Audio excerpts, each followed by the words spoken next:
تم نے دعا مانگی، تمہیں لگ رہا ہے کہ قبول ہوگی یا نہیں، مگر کبھی کبھی اللہ تمہاری نہ سن کر تمہیں تکلیف میں ڈالتا ہی اس لیے ہے کیونکہ اس سے تکلیف کی ایک وجہ ہوتی ہے۔ اللہ کی طرف سے وہ تکلیف تمہیں صبر کرنے کا حوصلہ دیتی ہے، اور یہی تمہاری دعاؤں کی قبولیت بھی ہے۔ یہی التجاؤں کا جواب ہے، اللہ کا جواب ہے۔ وہ بھی یہی چاہتا ہے، وہ بھی تمہیں دینے کے لیے راضی ہے، وہ بس تمہیں سننا چاہتا ہے بار بار، کیونکہ تمہارا اس کو بلانا اچھا لگتا ہے۔ تو بس صبر کرو، شکر کرو، اور یقین کے ساتھ مانگتے رہو، آنسو کے ساتھ مانگتے رہو، کیونکہ اللہ کو اپنے بندے کے آنسو بہت پسند ہے۔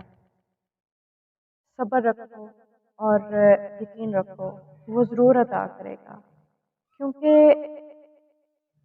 بلکہ وہ بھی عطا کرے گا جو تمہیں پتہ ہی نہیں۔